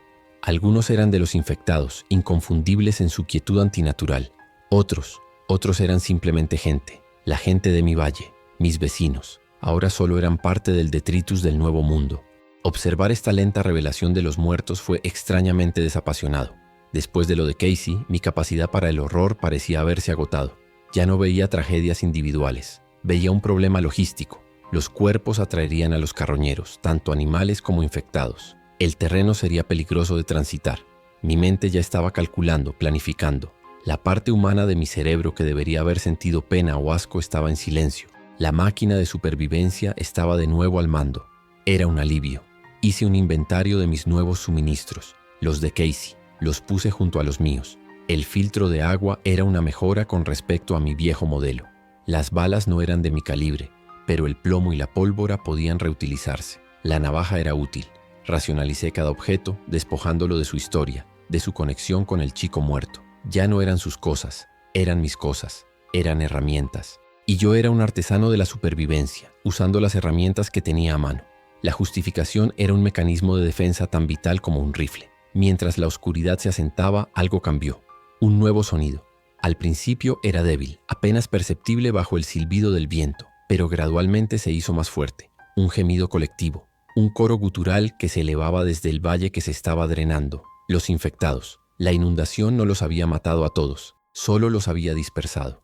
Y ahora, a medida que el agua retrocedía, se estaban levantando del lodo. Estaban despertando. El plan del gobierno había fracasado. Solo habían conseguido bautizar al mundo en la muerte y crear un nuevo tipo de infierno de barro. A través de la mira de visión nocturna de mi rifle, los vi, figuras oscuras que se levantaban del fango. Se movían lentamente, cubiertos de lodo y escombros, como gólems de pesadilla. Eran más de los que había visto antes, decenas, quizás cientos. La inundación los había concentrado en las zonas más bajas y ahora estaban todos emergiendo a la vez. El valle no había sido limpiado, había sido sembrado. Y la cosecha estaba empezando a levantarse. Mi pequeña guerra privada en la colina de al lado parecía una estupidez infantil en comparación con esto. Me reí. Fue un sonido seco y áspero, el sonido de algo rompiéndose dentro de mí. La ironía era tan perfecta, tan cruel. Había matado a un chico, el único otro ser humano pensante en mi mundo, por miedo a lo que podría hacer. Y ahora me enfrentaba a un ejército de muertos vivientes que se levantaban del barro. Había cambiado una amenaza potencial e incierta por un ejército de monstruos muy real y muy cierto. La soledad que tanto había temido momentos antes ahora parecía un lujo. Estaba a punto de tener mucha compañía. La risa se secó en mi garganta, dejando un sabor a óxido y desesperación. El shock se desvaneció, reemplazado por la fría y familiar lucidez del análisis de amenazas. Me pegué a los prismáticos, mis ojos moviéndose metódicamente de un lado a otro del valle. No eran cientos. Eran más. Conté más de 300 en mi campo de visión inmediato, y más seguían levantándose del lodo a medida que el agua retrocedía. Formaban una red dispersa, una marea de muerte que se movía sin dirección, pero que lentamente, por pura probabilidad estadística, comenzaba a derivar, a fluir hacia los puntos más altos de tierra, hacia la colina de Casey, y hacia la mía. Mi fortaleza de acero se convirtió instantáneamente en una jaula, una atalaya perfecta para observar mi propia muerte. Recorrí con la mirada la estructura de la torre. Las patas de acero estaban ancladas en hormigón, sólidas, pero la escalera La escalera era una invitación abierta. Estaba a 2 metros del suelo, un pequeño impedimento, pero no insuperable para una multitud que se apilara unos sobre otros. La cabina era de madera y cristal. Resistiría el viento y la lluvia, pero no un asalto decidido. Mi seguridad se había evaporado. Ya no era un rey en mi castillo. Era un náufrago en un mástil, esperando que la marea de tiburones subiera. El sonido comenzó a ser un factor. Al principio era un gemido bajo y distante, casi como el viento. Pero a medida que pasaban las horas y se acercaban más, el sonido se convirtió en un murmullo constante y nauseabundo. Un coro de gargantas muertas, cada una emitiendo su propia nota gutural de agonía sin fin. Era un ruido blanco infernal que se filtraba a través de las paredes, del suelo, que vibraba en mis huesos. Intenté ignorarlo, concentrarme en mis tareas, pero era imposible. El sonido era una forma de erosión, desgastando lentamente mi cordura, grano a grano. La comida y el agua se convirtieron en mi siguiente obsesión. Hice un nuevo inventario, más riguroso. Tenía suficiente para 3 semanas, quizás 4 si era extremadamente cuidadoso. La munición era más preocupante. Tenía poco más de 200 cartuchos para el rifle y unas 3 cajas para la pistola. Suficiente para una caza o una defensa puntual, pero no para un asedio prolongado contra un ejército de muertos. Cada bala era ahora más preciosa que el oro. Cada disparo tendría que ser una decisión de vida o muerte, sopesada contra el ruido que haría y la atención que atraería. Pasaron 2 días, 2 ciclos de luz y oscuridad en los que no dormí más de 20 minutos seguidos. El murmullo de los muertos era mi constante canción de cuna. Empezaron a llegar a la base de mi colina, no en masa, sino en pequeños grupos, atraídos por la prominencia del terreno. Los observaba a través de la mira, siguiéndolos mientras se abrían paso torpemente por el barro. No miraban hacia arriba. Su percepción parecía limitada, basada en el sonido y el movimiento a nivel del suelo. Por ahora, yo era invisible, un fantasma en el cielo. La privación del sueño empezó a jugar con mi mente. A veces, en el coro de gemidos, creía oír otras cosas, la melodía que Casey estaba cantando, la risa de Eric, clara como el cristal flotando en el viento. Me encontraba girando la cabeza bruscamente, el corazón martilleando, solo para encontrar el silencio y el vacío. Los fantasmas de los que había perdido y de los que había matado habían venido a hacerme compañía en mi asedio, y sus voces eran casi más aterradoras que las de los monstruos de abajo. En la tercera noche sucedió. Oí un nuevo sonido, no un gemido, sino un golpe sordo y metálico. Luego otro. Venía de abajo. Me arrastré hasta la trampilla y pegué la oreja al suelo. El sonido se repitió, acompañado de una vibración que sentí a través de la madera. Estaban aquí. Habían llegado a la base de la torre. Se estaban golpeando contra las patas de acero sin pensar, como polillas chocando contra una ventana. No podían subir, no podían entrar, pero estaban allí. La jaula se había cerrado. El miedo que sentí fue diferente. No era el miedo agudo de un combate o una huida. Era el miedo claustrofóbico de estar atrapado. Estar en una lata de metal mientras algo intenta entrar. Miré por una de las ventanas inferiores apuntando hacia abajo. Pude ver a 3 de ellos directamente debajo de mí. Sus espaldas estaban contra las vigas de acero, empujando sin rumbo, sus cabezas golpeando el metal con una percusión hueca y repugnante. Eran hormigas intentando derribar una bota de acero, pero eran hormigas que nunca se cansarían. Sabía que tenía que hacer algo. No podía dejar que se acumularan. Tomé una decisión arriesgada. Abrí una de las ventanas correderas apenas unos centímetros y apunté con mi rifle. El objetivo era la cabeza del que parecía más persistente. Contuve la respiración. El sonido de los gemidos era más fuerte ahora, casi personal. Apreté el gatillo. El disparo suprimido fue un thump seco. La cabeza del infectado explotó en una nube de materia gris y hueso. Cayó al suelo como un saco. Los otros 2 no reaccionaron al principio, pero entonces, lentamente, sus cabezas se giraron hacia arriba, hacia el sonido. Fue un error catastrófico. El sonido, aunque amortiguado, había sido suficiente. Los gemidos de los 2 de abajo cambiaron de tono, volviéndose más agudos, más insistentes. Y como una reacción en cadena, otros infectados en la ladera de la colina que antes deambulaban sin rumbo, ahora comenzaron a moverse con un propósito, hacia la torre, hacia mí. Había tocado la campana para la cena, y yo era el plato principal. Cerré la ventana de golpe, mi corazón latiendo con furia contra mis costillas. Había confirmado mi posición, había sellado mi destino en esta torre. La torre ya no era un refugio, era una trampa mortal. Quedarme aquí significaba esperar a que se acumularan suficientes para formar una rampa humana y alcanzar la escalera, o esperar a morir de hambre y sed mientras me cantaban su serenata fúnebre. La huida era la única opción. Pero ¿cómo? Estaba rodeado. Cualquier intento de bajar por esa escalera sería un suicidio. Necesitaba un plan desesperado, loco, pero un plan al fin y al cabo. La supervivencia ya no era una cuestión de fortificación, sino de evasión. Saqué mis mapas topográficos, los que había estudiado durante años. Los extendí en el suelo, usando una pequeña linterna para iluminarlos. La inundación lo había cambiado todo, pero la topografía subyacente seguía siendo la misma. Mi torre estaba en la cresta norte. Al otro lado del valle, ahora inundado, a unos 3 kilómetros, estaba la cresta sur, que era más alta y se extendía hacia el oeste, hacia las tierras altas, lejos de este cuenco de muerte. Ese era mi objetivo, las tierras altas, la cresta sur.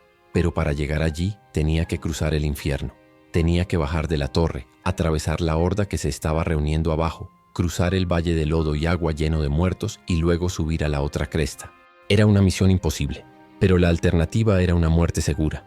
La imposibilidad era preferible a la certeza. Mi cerebro, entrenado durante años para pensar en escenarios catastróficos, se puso a trabajar, buscando soluciones, buscando cualquier pequeña ventaja que pudiera encontrar. Recordé la cuerda que llevaba, 50 metros de cuerda de escalada de alta resistencia. Podía usarla para bajar por el lado opuesto de la torre, lejos de la escalera donde probablemente se concentrarían. Pero eso solo me llevaría al suelo, al centro de la manada. Necesitaba una distracción, algo grande, algo ruidoso, algo que los atrajera a todos en una dirección, dándome una pequeña ventana de tiempo para moverme en la otra. Mi mirada recorrió la pequeña cabina. No había mucho. Mi equipo, mis suministros, nada que hiciera un ruido lo suficientemente grande. Mi mente repasaba viejos manuales de supervivencia, tácticas militares que había leído en línea. Las distracciones eran clave. Recordé haberle enseñado a Eric a pescar. A veces, para atraer a los peces a un lugar, arrojábamos un puñado de cebo en una zona para que se concentraran allí, mientras pescábamos tranquilamente en otra. Tenía que encontrar un cebo para los muertos. Y entonces una idea terrible y peligrosa comenzó a formarse en mi cabeza. Una idea que involucraba el pequeño generador de gasolina de emergencia que tenía en una caja de almacenamiento en la cabina. El generador era ruidoso, extremadamente ruidoso. Si pudiera bajarlo por el lado este de la torre y encenderlo, el ruido atraería a todos los infectados en esa dirección. El motor funcionando durante unos minutos me daría el tiempo que necesitaba para bajar por la cuerda en el lado oeste y correr hacia el valle. Era un plan con 1000 formas de salir mal. La cuerda podía romperse, podía hacer ruido al bajar. El generador podía no arrancar, pero era mejor que no tener ningún plan. Era una chispa de esperanza en una oscuridad abrumadora. Pasé la siguiente hora preparando la operación. Revisé cada centímetro de la cuerda, buscando cualquier signo de desgaste. Anclé un extremo a la viga de soporte central del suelo de la cabina, probando el nudo una y otra vez hasta que mis dedos quedaron en carne viva. El nudo que le había enseñado a Eric, el as de guía, el rey de los nudos, le decía yo. Nunca se aprieta, nunca se suelta. Nunca imaginé que mi vida dependería de él. Luego preparé el generador, llenándolo con el poco de gasolina que tenía, asegurándome de que arrancaría al primer tirón. El plan era simple en su concepción y casi suicida en su ejecución. Esperaría a la hora más oscura, justo antes del amanecer. Bajaría el generador con una cuerda secundaria hasta casi el suelo. Lo encendería tirando de una cuerda de arranque extendida. Y mientras el infierno se desataba en el lado este, yo me deslizaría hacia la libertad en el oeste. Preparé mi mochila de huida, más ligera esta vez. Solo lo absolutamente esencial. Comida para 3 días. Agua, el filtro, el rifle, munición y el cuchillo de Casey. El resto de la noche fue una tortura de espera. Cada gemido de abajo, cada golpe contra el acero, era un recordatorio de lo que me esperaba. El miedo era una presencia física en la pequeña cabina, un segundo ocupante con un aliento helado. Luché contra él con la única arma que me quedaba, la disciplina. Limpié mi rifle por enésima vez. Comprobé mis mapas. Repasé el plan en mi cabeza, una y otra vez buscando fallos, preparándome para las contingencias. Pero ninguna planificación podía prepararme para el caos que estaba a punto de desatar. Mientras esperaba, la imagen de Casey volvió a mí. Su muerte me había parecido una victoria táctica en ese momento, una eliminación necesaria de una amenaza. Qué estúpido había sido. Él no era una amenaza, era potencialmente un aliado. 2 hombres podrían haber defendido esta torre mejor que uno. 2 hombres podrían haber planeado una huida con más posibilidades de éxito. Mi paranoia, mi principio de no confiar en nadie, me había llevado a asesinar mi única oportunidad de no estar solo en esto. Y ahora iba a pagar el precio. El cielo comenzó a mostrar los primeros signos de la aurora. Era la hora. El corazón me latía con tanta fuerza que temía que los de abajo pudieran oírlo. Me moví hacia la ventana del lado este, arrastrando el pequeño generador. El aire de la mañana era frío y olía a lodo y a muerte. Abajo, en la penumbra, podía distinguir las formas de al menos 30 infectados rodeando la base de la torre, con muchos más dispersos por la ladera. Eran más de los que podía matar, incluso si tuviera munición ilimitada. La distracción era mi única esperanza. Con las manos temblorosas, até la cuerda secundaria al asa del generador y comencé a bajarlo lentamente por el exterior de la cabina. El metal rozaba la madera, un sonido chirriante que me puso los pelos de punta. Los infectados de abajo se agitaron, sus gemidos aumentaron de volumen, atraídos por el nuevo sonido. Tenía que darme prisa. El generador se balanceaba como un péndulo, amenazando con chocar contra las vigas de acero. Mis músculos gritaban por el esfuerzo. El sudor me picaba en los ojos. Finalmente, el generador quedó suspendido a 1 metro del suelo. La mayoría de los infectados se habían congregado debajo de él, manoteando el aire, sus cabezas vacías mirando hacia el objeto ruidoso. Ahora venía la parte más difícil. Tenía la cuerda de arranque extendida en mi mano. Un solo tirón. Tenía que arrancar a la primera. Si no lo hacía, el ruido que ya había hecho solo serviría para atraparme. Respiré hondo. Susurré una plegaria a un Dios en el que no había creído en 30 años y tiré con todas mis fuerzas. El motor tosió 1, 2 veces y luego rugió, cobrando vida con un estruendo ensordecedor. El sonido fue como una explosión en el silencio de la mañana. Los infectados de abajo entraron en un frenesí. Se abalanzaron sobre el generador, golpeándolo, arañándolo, completamente hipnotizados por el ruido. Como esperaba, los que estaban en otras partes de la colina también se giraron y comenzaron a moverse hacia el estruendo. Funcionó. El cebo había funcionado. Ahora tenía que moverme. Corrí hacia el lado oeste de la cabina, hacia la cuerda de escalada que colgaba en la oscuridad. No miré hacia atrás. No había tiempo. Me eché la mochila al hombro, pasé las piernas por la ventana y me agarré a la cuerda.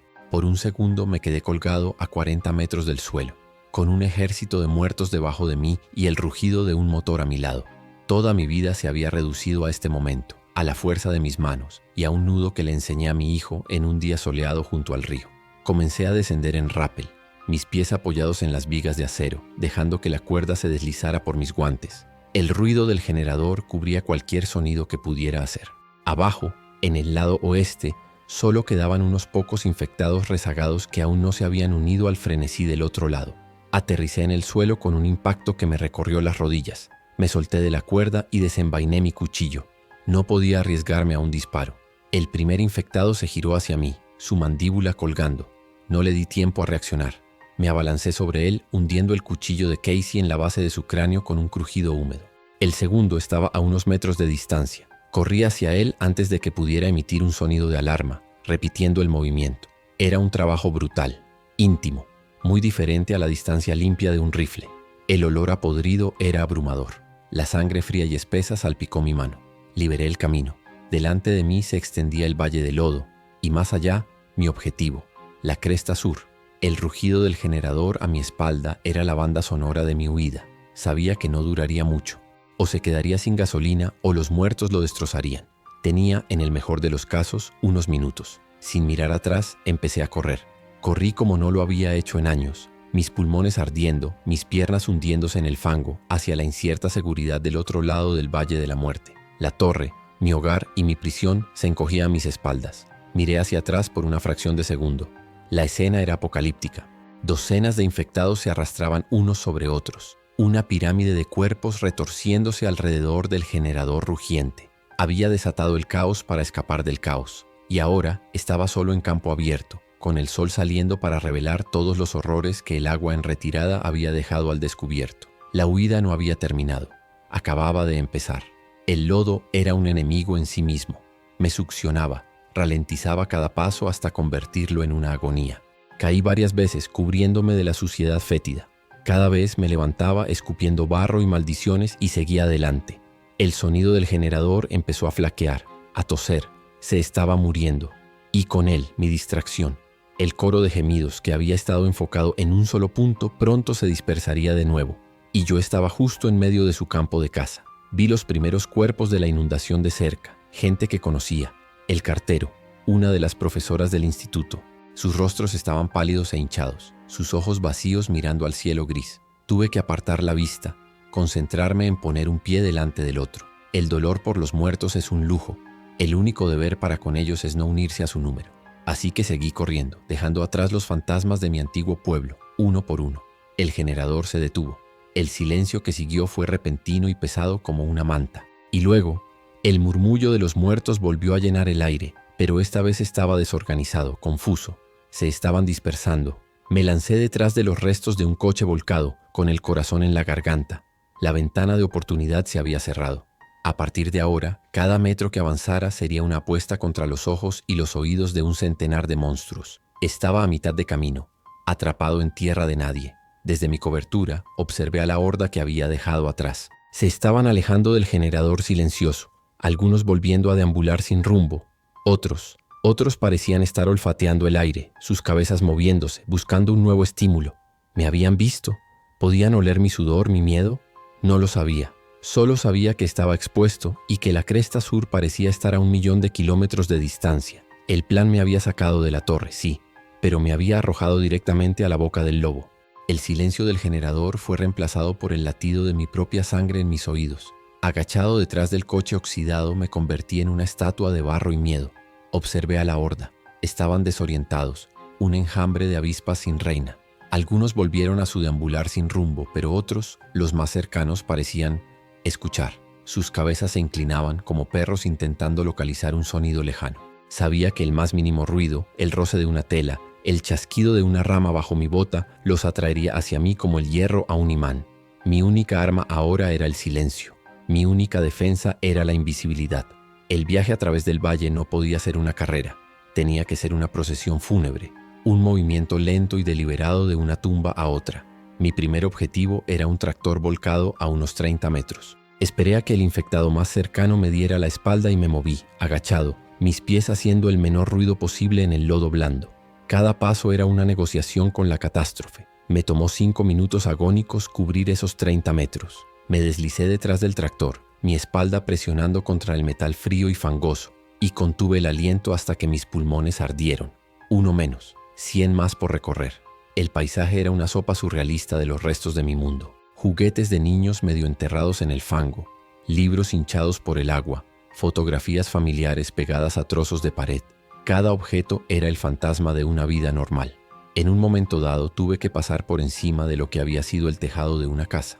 Las tejas estaban resbaladizas por el limo. Mientras cruzaba, un infectado atrapado dentro de la estructura sumergida golpeó la madera justo debajo de mis pies. El sonido sordo me hizo saltar y casi pierdo el equilibrio.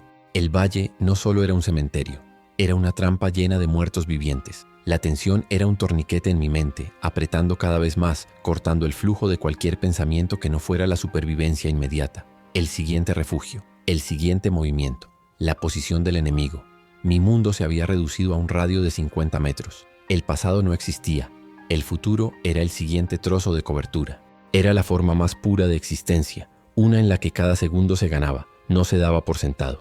Pero el coste era un agotamiento mental tan profundo que se sentía físico, como un peso aplastando mi cráneo desde dentro. A mitad de camino me topé con uno de los durmientes. Estaba agachado detrás de un muro de contención derrumbado cuando vi una mano saliendo del lodo a menos de 1 metro de mi cara. Al principio pensé que era solo otro cadáver, pero entonces los dedos se crisparon. La cabeza cubierta de barro se giró lentamente hacia mí, sus ojos lechosos enfocándose en los míos. No hubo tiempo para pensar, no hubo tiempo para el miedo. Mi mano se disparó agarrando el cuchillo de mi cinturón y hundiéndolo en la cuenca del ojo de la criatura con toda mi fuerza. Hubo un espasmo violento y luego la quietud. Mi corazón no empezó a latir de nuevo hasta 10 segundos después. El hedor era insoportable. Una mezcla de agua estancada, descomposición y los productos químicos que se habían derramado de los coches y tanques de propano. El olor se te pegaba, se metía en tu ropa, en tu piel, en tu boca. Me obligué a respirar por la boca, intentando no vomitar, sabiendo que el sonido me delataría. El mundo no solo se había vuelto más peligroso, se había vuelto fundamentalmente asqueroso. Un basurero lleno de monstruos donde el simple acto de respirar era una prueba de resistencia. El sol estaba más alto ahora, eliminando las sombras que me habían ayudado. Estaba más expuesto. La horda, aunque todavía dispersa, se movía más, agitada por la luz del día. Podía verlos con más claridad. Las heridas abiertas en sus cuerpos, los huesos rotos que sobresalían de la piel, la forma en que sus mandíbulas se movían sin cesar. Eran una parodia andante de la humanidad. un monumento a nuestro fracaso, y yo me arrastraba entre ellos, un gusano esperando no ser pisado. El ascenso a la cresta sur comenzó. La base de la colina era un desastre de tierra suelta, rocas desplazadas y árboles caídos por la inundación. Cada paso hacia arriba era un esfuerzo hercúleo. El barro se pegaba a mis botas, añadiendo kilos a mis pies ya de plomo. Tenía que usar las manos para agarrarme a las raíces y las rocas, mis dedos hundiéndose en la tierra húmeda y fría. Por cada 2 pasos que daba sentía que retrocedía uno, y con cada metro de altura que ganaba me volvía más visible para los de abajo. Miré hacia atrás una vez, solo una vez. La vista casi me paralizó.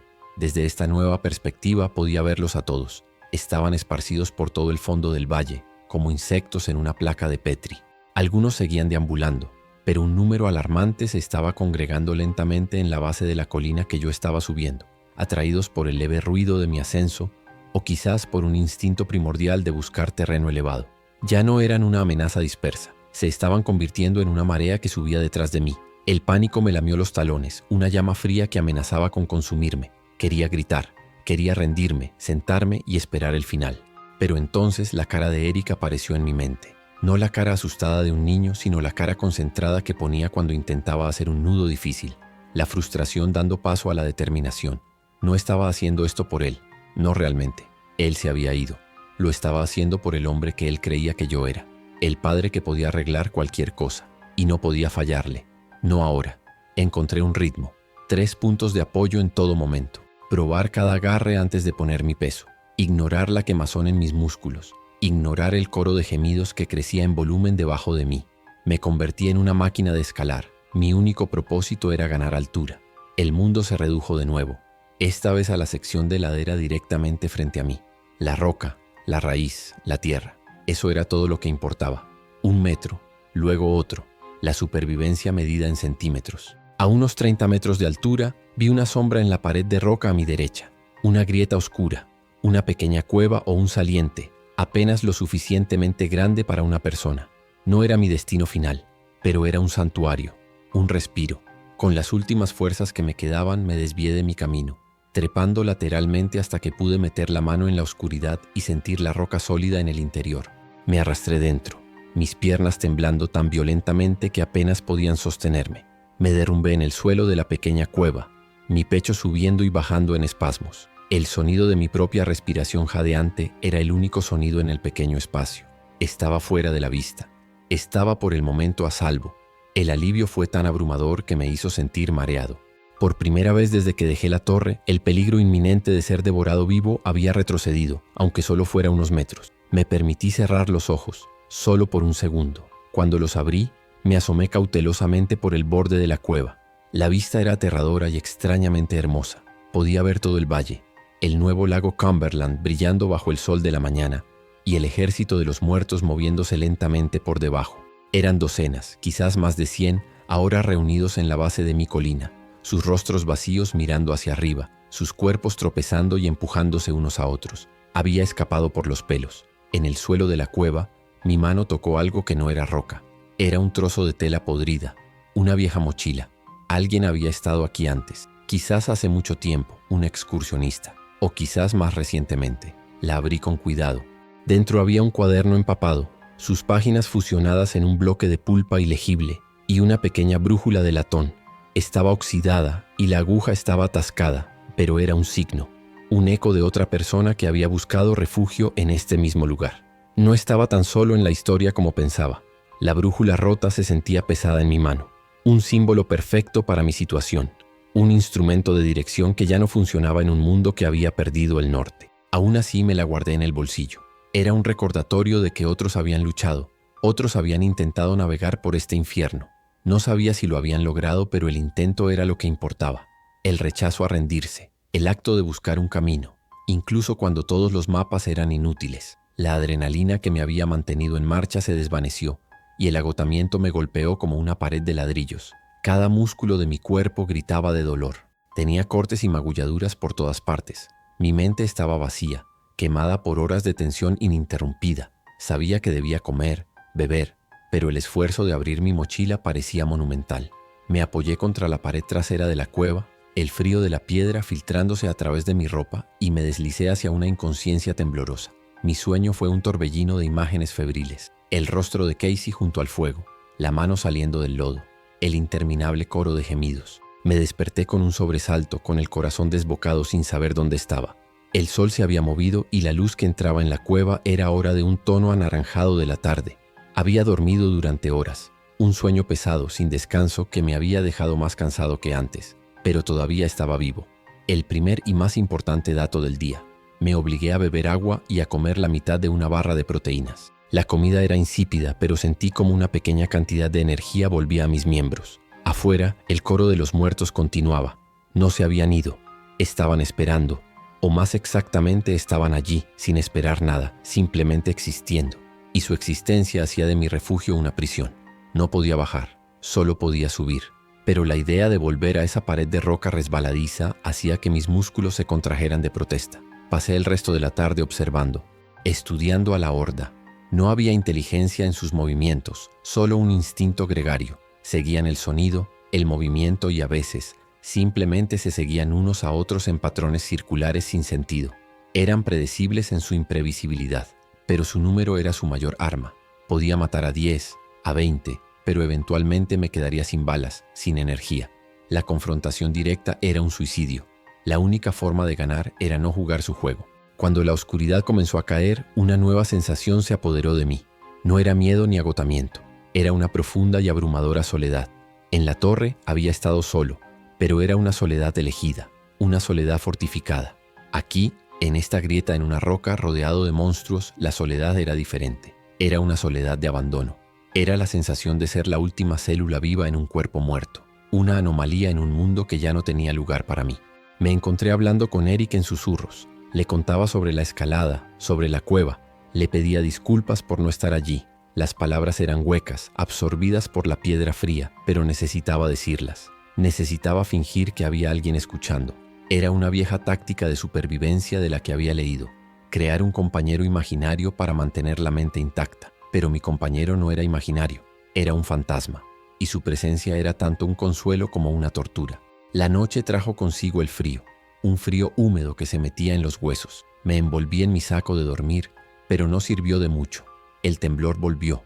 Me di cuenta de que tenía fiebre, probablemente por el agua sucia en la que me había arrastrado, o por alguno de los cortes que no había limpiado adecuadamente. Una nueva variable, una nueva amenaza, esta vez desde dentro. Mi propio cuerpo se estaba convirtiendo en un enemigo. Tenía antibióticos en mi botiquín, pero eran un recurso finito. Tenía que elegir el momento adecuado para usarlos. A través de los delirios de la fiebre, observé el valle por la noche. Era un mar de oscuridad, salpicado no por luces, sino por sonidos. El coro constante de los muertos. A veces, un grito lejano de algún otro superviviente desafortunado.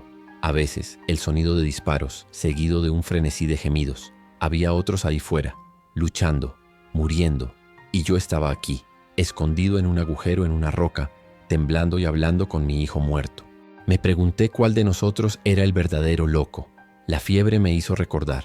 Recordé el día que diagnosticaron a mi esposa, la forma en que el médico usaba palabras suaves y clínicas para describir el cáncer que se la estaba comiendo desde dentro. Yo había querido luchar, buscar tratamientos experimentales, vender la casa. Ella se había negado. Había aceptado su destino con una calma que yo no podía comprender. Algunas cosas no se pueden arreglar, cariño, me había dicho. Solo puedes prepararte para lo que viene después. Quizás mi preparación para el apocalipsis no era más que un eco de mi incapacidad para aceptar su muerte. Un ruido me sacó de mi estupor febril. Un raspado, justo fuera de la cueva. No era el gemido de un infectado. Era el sonido de una bota resbalando sobre la roca. Mi cuerpo se tensó. Cada gramo de enfermedad y agotamiento olvidado y reemplazado por una oleada de adrenalina pura. Apagué mi linterna. Me pegué a la pared levantando mi rifle, apuntando a la entrada oscura de la cueva. No estaba solo en esta ladera, y fuera lo que fuese, estaba peligrosamente cerca. Contuve la respiración escuchando. Silencio. Luego, un susurro, una voz humana. «Sé que hay alguien ahí», dijo la voz temblorosa pero clara. «Vi tu luz». Era una voz de mujer. Mi mente se aceleró. ¿Un superviviente? ¿Una trampa? ¿Cómo había logrado subir hasta aquí en la oscuridad sin alertar a la horda? Era imposible, a menos que supiera algo que yo no sabía.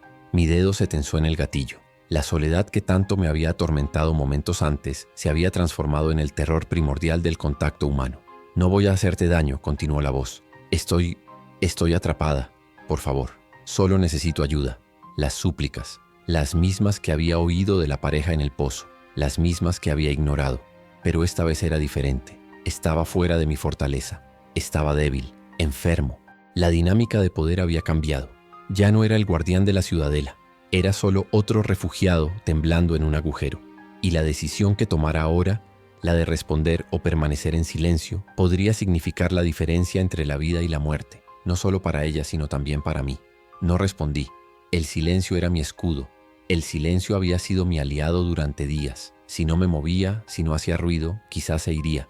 Quizás pensaría que se había equivocado. Pero entonces oí otro sonido, un gemido gutural, y venía de muy cerca, justo debajo de la cornisa de mi cueva. Un infectado la había seguido. Había traído a la muerte a mi puerta. La decisión ya no era mía. La situación había escalado. Y el silencio ya no era una opción. «Ayúdame, por favor», gritó la mujer, su voz ahora llena de pánico. El grito fue seguido por el sonido de una lucha, el ruido de un cuerpo golpeando la roca. El gemido del infectado se hizo más fuerte, más hambriento. Tenía que actuar. Podía quedarme aquí y esperar a que el infectado la matara, y luego probablemente se fuera. O podía intervenir. Intervenir significaba revelar mi posición, mi existencia. Significaba invitar al caos a mi precario santuario. Pero no hacer nada. No hacer nada significaba escucharla morir. Con un gruñido que era una mezcla de rabia y resignación, me moví. Me asomé por el borde de la cueva con el rifle preparado. Abajo, en una pequeña cornisa a unos 3 metros, una mujer luchaba contra un infectado que se había aferrado a su pierna. Ella le estaba pateando la cara, pero la criatura no cedía. Sin dudarlo, apunté a la cabeza del monstruo y disparé. El sonido del disparo fue como un trueno, una bofetada sónica que resonó por todo el valle. La cabeza del infectado desapareció. La mujer cayó hacia atrás libre, y abajo, el coro de 100 muertos se detuvo. Y luego, al unísono, se giraron y miraron hacia arriba, hacia nosotros, hacia el sonido del disparo. El eco del disparo se desvaneció y el silencio que lo siguió fue el más aterrador de todos. Fue un silencio de atención. Cientos de cabezas muertas se giraron en una sincronía antinatural, sus ojos lechosos fijándose en la ladera de la colina. Luego, el murmullo colectivo se reanudó, pero con una nueva calidad, un tono de propósito. Ya no deambulaban, estaban cazando. Y nosotros éramos la presa. La mujer tendida en la cornisa de abajo me miró con los ojos muy abiertos, una mezcla de gratitud y terror en su rostro. Acababa de salvarle la vida y al hacerlo, nos había condenado a ambos. «Sube», le grité, mi voz un graznido áspero. Ahora. No había tiempo para presentaciones ni para preguntas. El instinto de supervivencia se apoderó de ella. Se puso en pie de un salto, ignorando el dolor de su pierna herida, y comenzó a trepar por la pared de roca que nos separaba. Le tendí la mano. Mis dedos se cerraron sobre su muñeca y la arrastré al interior de la cueva justo cuando el primer infectado llegaba a su cornisa anterior, sus dedos arañando la roca donde ella había estado segundos antes. Nos apiñamos en el fondo de la cueva, 2 extraños unidos por un desastre compartido. «Gracias», jadeó ella. Se llamaba Ana. Me lo dijo entre respiraciones entrecortadas. Había estado siguiendo el río, tratando de llegar a una supuesta zona segura en Tennessee. Su historia era un borrón de tragedia y mala suerte. No me importaba. Los detalles del viejo mundo eran irrelevantes. Lo único que importaba era que ahora había otra persona respirando en mi espacio, otra variable en mi ecuación de supervivencia. Y afuera, el ejército de los muertos había comenzado su asalto. El sonido de las garras rascando la roca debajo de nosotros fue el comienzo. Empezaron a escalar, no con habilidad, sino con una persistencia de insectos. Sus cuerpos chocaban contra la pared de la colina, algunos caían, solo para ser reemplazados por otros. Eran una marea que intentaba subir por un acantilado, y su número era infinito. «Tenemos que bloquear la entrada», dijo Ana, su voz recuperando algo de firmeza. Tenía razón. Empujamos las pocas rocas sueltas que había dentro de la cueva hasta la abertura, creando una barricada baja e improvisada. No los detendría, pero nos daría unos segundos preciosos. El primero apareció en la abertura, un hombre con el rostro medio arrancado. Se abalanzó sobre nuestra barricada, sus brazos agitándose. Disparé. El tiro a quemarropa fue ensordecedor en el espacio confinado. El cuerpo cayó hacia atrás, llevándose a otros 2 con él en su caída, pero su lugar fue ocupado instantáneamente por otros 3. Era como intentar vaciar el océano con un cubo. Por cada uno que derribábamos, 2 más trepaban sobre su cuerpo caído para tomar su lugar. «No dispares a menos que tengas un tiro claro», le grité a Ana, que se había agachado a mi lado, empuñando una pequeña pistola con una determinación sombría. Conserva la munición. Asintió con la mandíbula apretada. Empezamos a trabajar juntos, no por confianza, sino por pura necesidad. Yo disparaba. Ella me señalaba a los que estaban más cerca de llegar.